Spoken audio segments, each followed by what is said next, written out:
queridos compañeros del grupo Aprendiendo Derecho. De verdad que es un honor para mí estar en este lugar y más que nada dirigiéndome a ustedes desde el lugar donde han estado varios exponentes, expertos del derecho.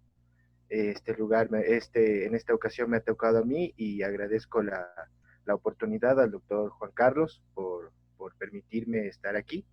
Y bueno, pues mi nombre es Guido Ronelli Ruiz, soy estudiante de la Facultad de Derecho de la Universidad Central, eh, estoy cursando el octavo semestre. Mi fuerte en sí es el derecho laboral, eso le había comentado al doctor Juan Carlos, que me gustaría especializarme en la cuestión del derecho laboral y por ende, y dadas las circunstancias y el contexto social que estamos viviendo en la actualidad, me he permitido abordar el tema acerca de las formas de terminación del contrato de trabajo, por lo cual les voy a compartir unas diapositivas para poder empezar la, la ponencia. Bueno, hay que partir de que el contrato de trabajo, en el contrato de trabajo se materializa la relación laboral. Hablar del contrato de trabajo es hablar de su contenido que viene a darse en un documento en el que se contiene la relación laboral que une a dos personas. En base a esto, es necesario determinar, antes de estudiar las formas de terminación del contrato, analizar qué es el contrato individual de trabajo. La doctrina jurídica, Francisco Ferrari nos demuestra que el contrato de trabajo es aquel por el cual una persona se obliga con otra, por su propia cuenta y bajo la dependencia de otra, a estar simplemente a sus órdenes, recibiendo como compensación una retribución en dinero. Por otro lado, Rafael Caldera nos muestra que el contrato individual de trabajo es aquel en el cual el trabajador se obliga para con el empleador a prestar sus servicios bajo relación de dependencia y por una remuneración. Por otra parte, Manuel Alonso García nos dice que es todo acuerdo de voluntades en virtud del cual una persona se compromete a realizar personalmente una obra o a prestar un servicio por cuenta de otra a cambio de una remuneración. La legislación laboral nos demuestra especialmente en el Código de Trabajo, en el artículo 8, nos dice que el contrato individual de trabajo es el convenio en virtud del cual una persona se compromete para con otra u otras a prestar sus servicios lícitos y personales, bajo su dependencia por una remuneración fijada por el convenio, la ley, el contrato colectivo o la costumbre. Esto está en el artículo 8 del Código de Trabajo. Además, en la región, especialmente en Argentina, la ley de contratación laboral nos dice en el artículo 21 que habrá un contrato de trabajo, cualquiera que sea su forma o denominación, siempre que una persona física se obligue a realizar actos, ejecutar obras o prestar servicios en favor de la otra y bajo la dependencia de ésta durante un periodo determinado o indeterminado de tiempo mediante el pago de una remuneración. Sus cláusulas en cuanto a la forma y condiciones de la prestación quedan sometidas a las disposiciones de orden público, los estatutos, las convenciones colectivas o los laudos con fuerza de tales y los usos y costumbres. Por otro lado, el artículo 22 del Código Sustantivo de Trabajo de Colombia dice que el contrato de trabajo es aquel por el cual una persona natural se obliga a prestar un servicio personal a otra persona natural o jurídica bajo la continuada dependencia o subordinación de la segunda y mediante remuneración. Como hemos podido observar, las definiciones tanto doctrinales como las definiciones que nos brinda la legislación de los países de la región, Ecuador, Argentina y Colombia, los que se han analizado, se puede extraer que el contrato de trabajo tiene 4 elementos que lo hacen distinto o que lo hacen especial en sus condiciones para diferenciarse de las demás relaciones contractuales. Estos elementos son de especial trascendencia, ya que con estos elementos, al demostrar la relación laboral, dependerá que un proceso judicial continúe o se pueda lograr las pretensiones que se tiene en el momento de presentar una demanda. Estos 4 elementos, según los autores, son el convenio que existe entre las partes, los servicios lícitos, la dependencia y la remuneración. El convenio tiene un antecedente del contrato civil, ya que la definición del contrato civil nos dice que el contrato civil es un convenio entre partes por las cuales se obliga una con otra a hacer, dar o dejar de hacer. En partes existe una relación muy directa entre la cuestión civil con la cuestión laboral, tomando en cuenta de que, por ejemplo, tanto en lo civil como en lo laboral debe existir elementos importantísimos para que se dé ese convenio, como por ejemplo la capacidad legal. En derecho laboral, la capacidad legal para firmar un contrato está en personas de mayores de 18 años y los mayores de 15 años menores de 18 bajo una jornada especial y condiciones determinadas. El convenio debe ser voluntario, caso contrario estaríamos ante una figura incluso que podría ser penal, y de este contrato se van a derivar obligaciones y derechos. Como podemos observar, es algo muy común con la cuestión de la contratación civil. Ahora bien, son los otros tres elementos, los servicios lícitos, la dependencia y la remuneración, que son los fundamentales y característicos de la relación laboral, especialmente con respecto a los servicios lícitos.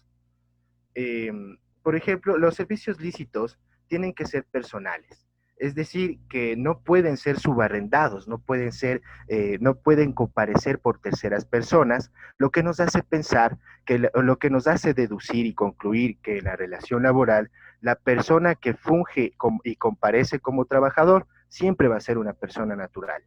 Por otro lado, estos servicios deben ser legales, es decir, no deben estar en contra de la ley. El doctor Trujillo mencionaba con respecto a este tema que la licitud de los servicios implica que el trabajo en sí mismo considerado y el fin que persigue no deben estar prohibidos por la ley. Mencionaba también el doctor Trujillo que los servicios son personales si la persona que se compromete a prestarlos los realiza directamente, es decir, sin que medie encargo ni representación. Por tanto, de ello se infiere que el trabajador siempre será una persona natural. La dependencia viene a ser como de las características de la relación laboral que no se va a encontrar en ninguno otro tipo de institución jurídica. Hablamos de dependencia cuando existe una subordinación. Esta subordinación tiene en su definición es la relación jurídica que existe entre el trabajador y el empleador, en virtud de la cual el trabajador está en la obligación de cumplir las responsabilidades contraídas con su empleador en base a instrucciones dadas. Varios autores explican que esta manifestación de la subordinación se da en tres esferas: la jurídica, la técnica y la económica. Hablamos de la subordinación jurídica cuando en el momento de realizar el contrato acuden dos comparecientes y se produce la relación contractual mediante fórmulas legales. La relación técnica viene a ser esa ejecución de las instrucciones dadas por el empleador para realizar el objeto del trabajo en base a las instrucciones y órdenes dadas por el jefe. Y la subordinación económica viene a darse en la relación que existe entre el salario y el trabajo, es decir, a mí mi empleador me debe pagar y yo debo realizar el trabajo que me solicite. Hay otro tipo de autores que mencionaban la subordinación moral, hablaban de que existe una subordinación moral en el respeto que tiene el trabajador por el empleador, en ese reconocimiento del empleador como un patrón, en lo cual decidí no incluirlo porque en la realidad no sucede eso, ¿no? Son muy pocos los trabajadores que tienen respeto por sus empleadores, y en la actualidad se ve que los empleadores tampoco han tenido respeto por sus trabajadores. Entonces, bueno, continuando con la exposición, el siguiente elemento de la relación laboral viene a ser la remuneración, de la cual se establece en el Ecuador que es un salario básico unificado. Nadie puede ganar menos que el salario por 8 horas de trabajo. Hablamos también de que de ahí se derivan las horas suplementarias y extraordinarias, y así también las vacaciones, los sueldos adicionales. En sí, estos vienen a ser los elementos que están contenidos en la relación laboral y que son parte del contrato individual del trabajo. Una vez que hemos podido determinar y conceptualizar brevemente lo que es el contrato de trabajo, podemos entrar de lleno en lo que es el estudio de las formas de terminación del contrato laboral. Es importante tomar en cuenta que es una breve revisión, existe un análisis muy detallado y muy profundo sobre estas formas de determinación, pero en síntesis se ha presentado un análisis en la presente ponencia con respecto a lo que está estipulado en el artículo 169 del Código de Trabajo. Es importante tomar en cuenta además que existen dos formas de terminar la relación laboral, una forma legal y una forma ilegal. Las formas legales de la terminación de la relación laboral se encuentran estipuladas en el artículo 169 del Código de Trabajo. Como ustedes pueden ver, son 9 numerales en los cuales se determina la forma en cómo se va a terminar un contrato de trabajo de manera legal. No las voy a leer en este momento, sino que mediante vayamos estudiando una por una se irán leyendo. La una habla acerca de las causas legalmente previstas en el contrato. Recordemos que existen empresas o las empresas tienen la obligación de facilitar a los trabajadores un reglamento interno y en ese reglamento interno se puede estipular causas por las que se puede terminar el contrato, pero el procedimiento pertinente para eso está en el numeral 7, donde se habla por voluntad, la terminación por voluntad del empleador a través del artículo 172 con respecto al visto bueno. El segundo literal en cómo se puede terminar la relación laboral es el mutuo acuerdo, es el acuerdo entre las partes. Como su mismo título reza, es un acuerdo mutuo en el cual acude tanto el empleador como el trabajador y llegan a un consenso para dar por terminada la relación laboral.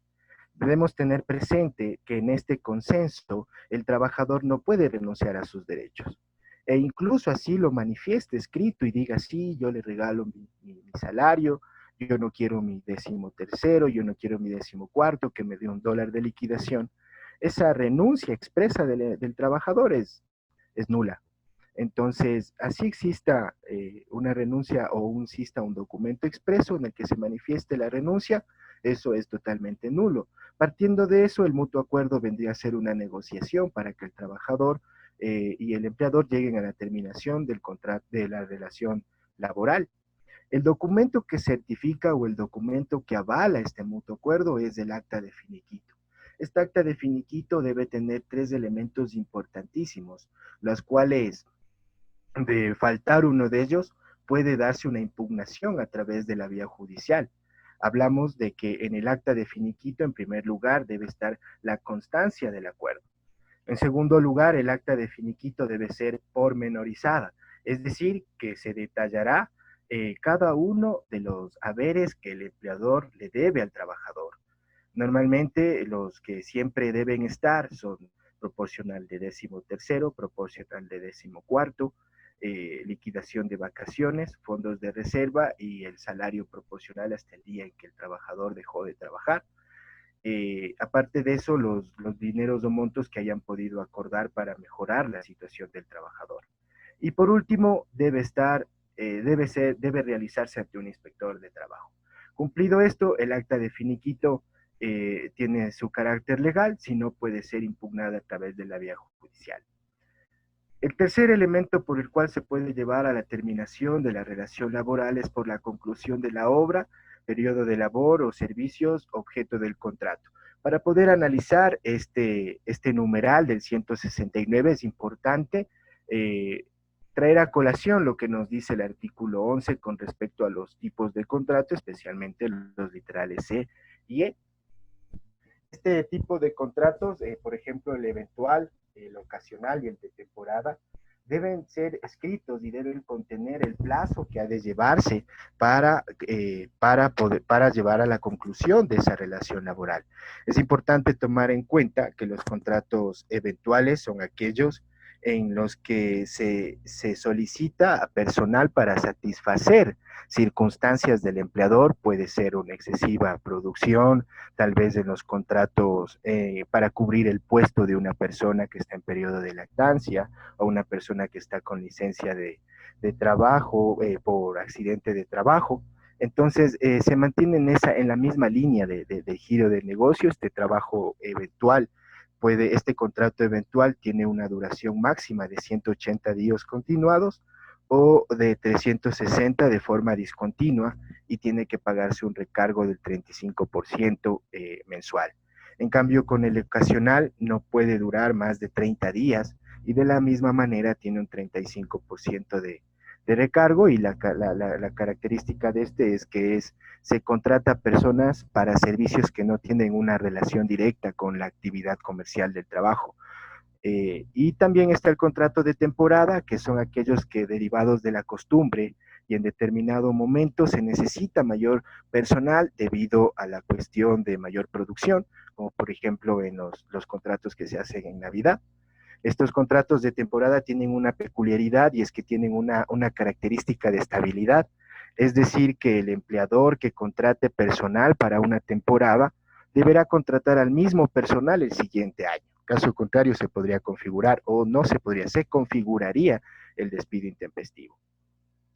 Por otro lado, también para determinar cómo se termina la relación laboral en un contrato de trabajo, se puede determinar la cuestión de los contratos por obra cierta y a destajo, en donde el contrato se determina en el momento en que se concluye la obra y, y se cumplen todas las obligaciones y derechos.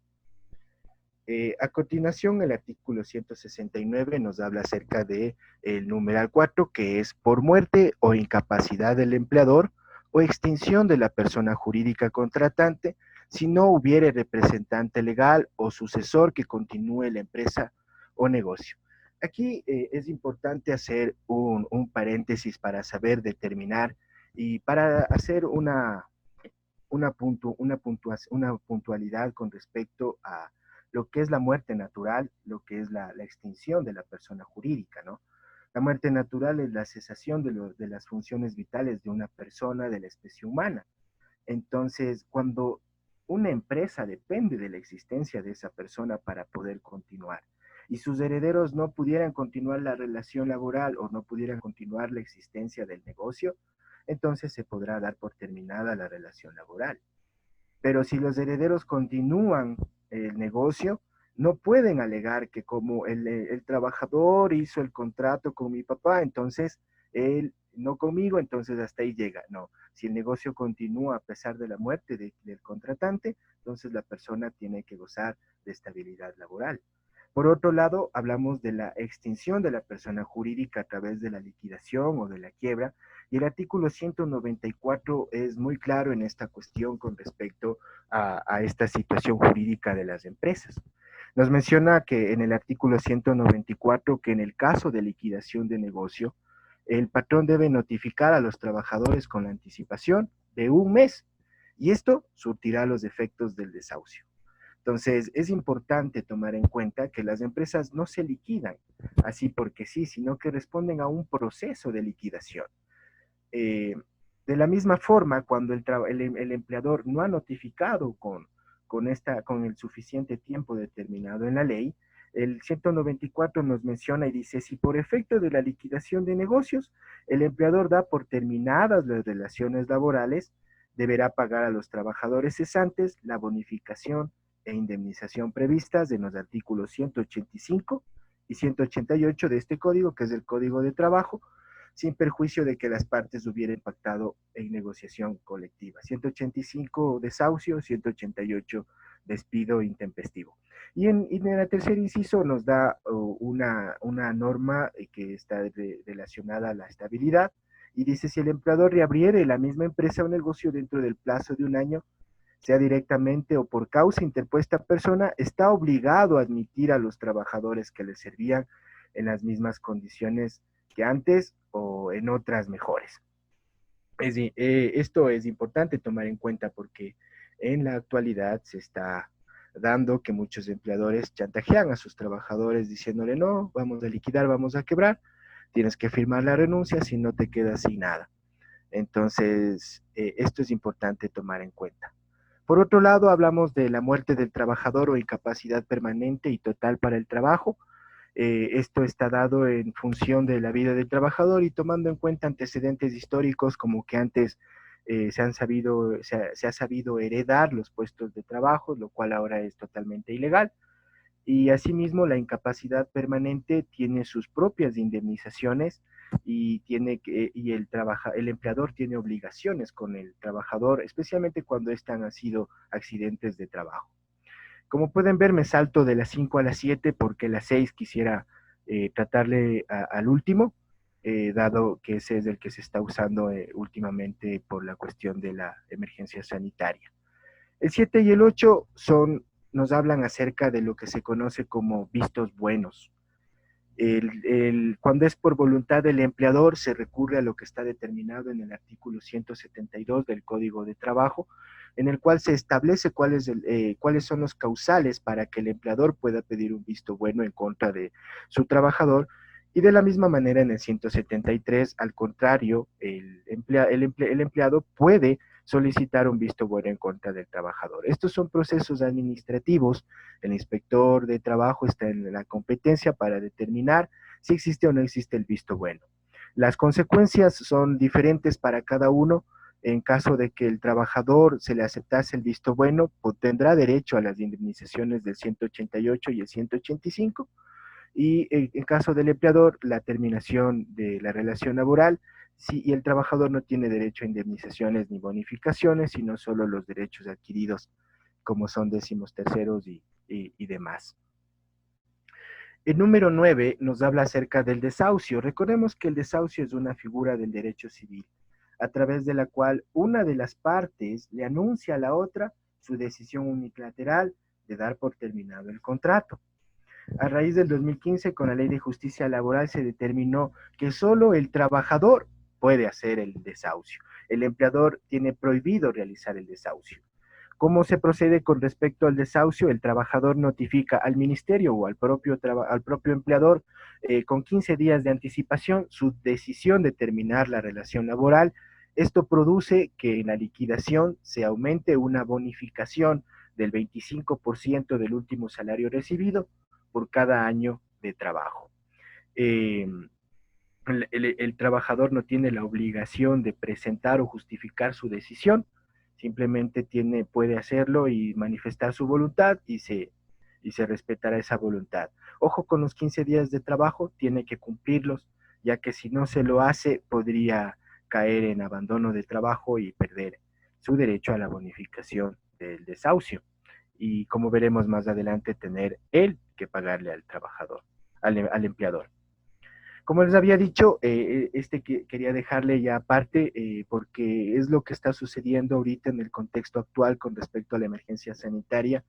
Nos habla acerca del caso fortuito o fuerza mayor que imposibiliten el trabajo, como incendios, terremotos, tempestades, explosiones, plagas del campo, guerra y en general cualquier otro acontecimiento extraordinario que los contratantes no pudieron prever o que previsto no lo pudieron evitar.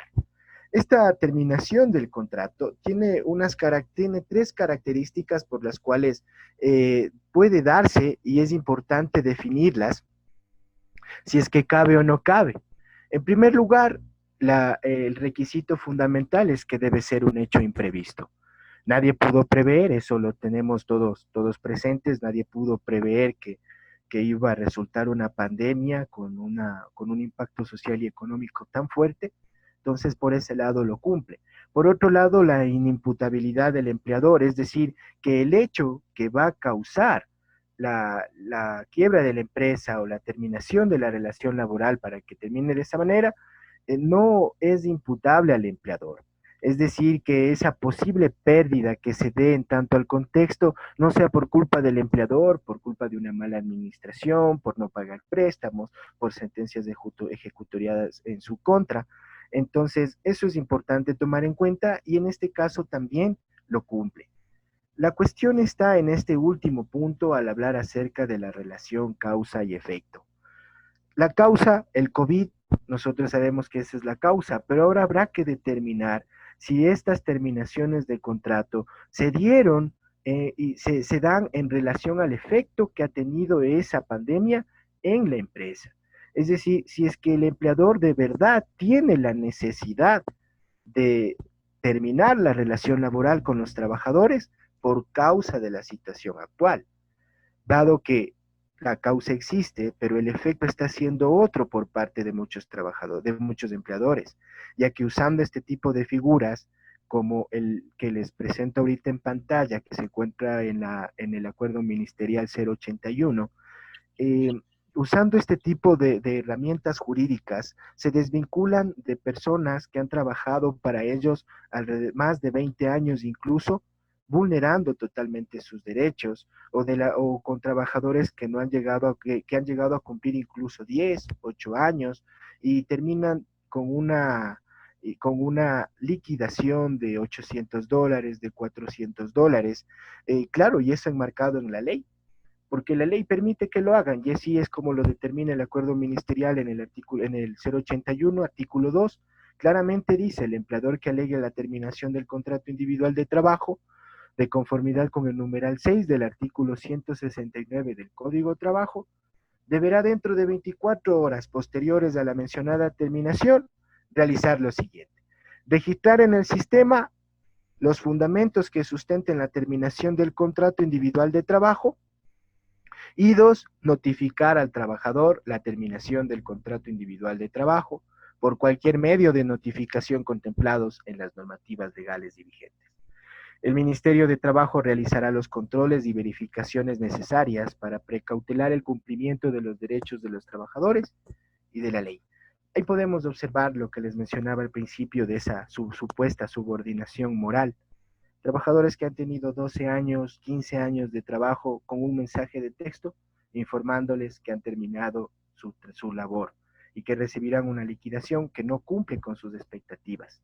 Por otro lado, este tipo de reglamentos vulnera claramente los derechos de los trabajadores, porque en primer lugar, la tarea del ministerio nunca ha sido eficaz. No responde a la necesidad de los trabajadores de una urgencia solución a sus necesidades. Con decirles que existen trabajadores que han puesto su denuncia hace ya 2 meses, cuando inició esta situación del COVID con respecto al intempestivo, y recién han recibido una notificación de que han subido al sistema la denuncia la semana anterior. Entonces, ahora imagínense al ministerio evaluando balances económicos de las empresas para ver si estuvo bien que le hayan despedido al cocinero, al mesero, o si estuvo bien que le hayan despedido al mensajero, ¿no? Entonces, lo cual deja en tela de duda, y más que nada la observación necesaria para que existan los mecanismos adecuados para precautelar que no se vulneren los derechos de los trabajadores.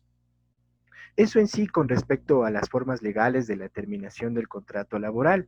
Ahora bien, si es que existen formas legales, hay formas ilegales de la terminación de la forma en cómo termina la relación laboral, y esto está determinado en sí, en síntesis, en el artículo 188 con respecto al despido intempestivo. Estas formas ilegales me han permitido, dado el tiempo, ya que si nos dedicáramos a estudiar una por una, fuera muy extenso la materia, pero me ha permitido hacer una tabla con respecto a estas cuestiones de las formas ilegales de la terminación. Y en primer lugar está el despido intempestivo, que es la manifestación expresa del empleador de terminar la relación de manera unilateral por su decisión. Entonces, ¿sabes qué, trabajador? Ya no quiero que trabajes conmigo, entonces te me vas. ¿Qué efectos tiene eso? Tiene efectos de que se le reconocerá el desahucio al trabajador, así también la indemnización por despido intempestivo, pero no volverá a trabajar. La relación laboral se ha terminado, y que es importante tener en cuenta para el despido intempestivo es el tiempo de trabajo. ¿Por qué? Porque la indemnización se da en base al tiempo de trabajo. Los trabajadores que tengan menos de 3 años, un salario por cada año de trabajo. Perdón, 3 salarios, ¿sí? Los trabajadores que tengan menos de 3 años, 3 salarios. Y los trabajadores que tengan más de 3 años, será un salario por cada año de trabajo. La fracción de año es un año. Es decir, el trabajador que tiene 3 años, 2 días, 3 días, se le pagará una indemnización por 4 años. Lo que en el desahucio no es así, sino que ahí sí es por año completo. Y otro punto importante que se debe tomar en cuenta con respecto al tiempo de trabajo en el despido es lo que menciona en el inciso 4 del 188. y es que determina que los trabajadores que han cumplido más de 20 años y menos de 25 y que hayan sido despedidos tendrán derecho a jubilación patronal proporcional. Debemos tomar en cuenta que en el artículo 216 se establece cuáles son las reglas de la jubilación patronal y entre ellas determina que el trabajador debe tener más de 25 años. Pero ojo, cuando cumple 25 años, renuncie, le terminen con el 169, va a tener su jubilación patronal. Pero el trabajador que tiene menos de 25 y más de 20 necesita que le despidan para poder acceder a la jubilación patronal, caso contrario no lo va a tener. Por otro lado está el despido indirecto, que también provoca desahucio, también provoca la indemnización, el trabajador no va a volver a trabajar y aquí es importante que nosotros observemos el contrato. Porque, por ejemplo, si en el contrato se desfaculta o se determina que las ocupaciones de una persona son estas y el empleador le hace realizar otro tipo de ocupaciones diferentes para las que fue contratado, el trabajador tiene 60 días para notificar y se pueda configurar el despido intempestivo. Por otro lado, también en los contratos por obra cierta o a destajo, cuando el empleador no ha decidido terminar antes de que se termine la tarea o la obra, tiene la obligación de cancelar los haberes pendientes y aparte de eso la autoridad impondrá un proporcional de lo que se iba a pagar al finalizar como indemnización para el trabajador. Por otra parte está también el despido ineficaz. El despido ineficaz está determinado en el artículo 195 y también está modificado por la Ley de Justicia Laboral y Reconocimiento del Trabajo en el Hogar, en el cual se determina que el despido ineficaz cabe para los miembros de sindicatos, para las mujeres embarazadas o en periodos relacionados con su maternidad y para las personas en condición de discapacidad o en condiciones especiales. ¿Cuáles son los efectos jurídicos del despido ineficaz? Una vez que la persona que goza de este derecho del despido ineficaz ha sido despedida, tendrá que notificar en el transcurso de 30 días al juez laboral con una demanda por despido ineficaz y en 48 horas el juez deberá resolver el despido ineficaz y de darse el despido ineficaz, el empleador tendrá que pagar al trabajador todo el tiempo que ha estado sin trabajar, más un recargo del 10%. Y el trabajador tiene la facultad de decidir si vuelve a trabajar o que se le aplique el despido intempestivo. Si aplica el despido intempestivo, la persona que especialmente las madres, bueno, la ley de justicia laboral dice las madres, tendrán derecho a un año de sueldo a más de la indemnización por despido intempestivo y la bonificación de desahucio. En las personas en una condición de discapacidad, en la ley de discapacidad, en el artículo 56 se menciona que ellos gozan de una estabilidad especial y en caso de ser despedidos tendrán que reconocerles 18 salarios como indemnización. También está el abandono de trabajo que se produce cuando es el trabajador el que no anuncia su decisión de dar por terminado el trabajo, se retira del trabajo, no va más. Entonces eso no produce desahucio, no produce indemnización por despido intempestivo, no vuelve a trabajar y la sanción recae sobre el trabajador. El empleador tendrá el derecho de sancionar al trabajador con 15 días de su salario en el momento de la liquidación. En fin, este sería el análisis de las formas de terminación de la relación laboral, tanto de las formas legales como de las formas ilegales. En conclusión, es importante que nosotros veamos o asumamos la necesidad de ver al trabajo no como no desde esa forma mercantil, sino desde la necesidad de establecerlo como un factor que produce el desarrollo de las personas. Si los trabajadores están en buenas condiciones, su familia está en buenas condiciones y por tanto también estarán en buenas condiciones la nación entera. Por eso es importante que se fomenten políticas y directrices que estén enfocadas a una verdadera protección del trabajador y que también se solucione de manera eficaz y rápida. Hay procesos judiciales que demoran años entonces es necesario que se determinen estas políticas. Por otro lado, combinar a la negociación sin que se vulneren los derechos. Tanto el trabajador como el empleador estamos enfrentando una realidad a la cual no nos habíamos esperado, pero no por eso está permitido que se vulneren los derechos de los trabajadores. Por otro lado, es importante que a partir de la reanudación de las actividades judiciales, las autoridades que administran justicia, así como también los operadores de justicia y los abogados, tengan presente esa necesidad de la aplicación de la constitucionalidad, de los principios del derecho laboral, especialmente el principio protector del trabajador, el principio de favorabilidad, lo cual va a lograr que se haga justicia en los casos que se están produciendo. En fin, quisiera agradecer nuevamente al doctor Juan Carlos Aguilar, hacer un saludo especial al doctor Adrián Bonilla, que está de cumpleaños el día hoy, quien es un gran amigo y es un mentor en mi vida, y le agradezco a él por haberme dado la oportunidad de estar aquí, de haberme incluido en el grupo, y también agradecer a ustedes, compañeros del grupo, por darme la oportunidad de estar presente. Agradecer también a la doctora Katia Mora por estar aquí acompañándome y varios compañeros de la universidad y un par de profesores que les invité. Entonces, doctor Juan Carlos, quedo muy agradecido y le devuelvo la palabra.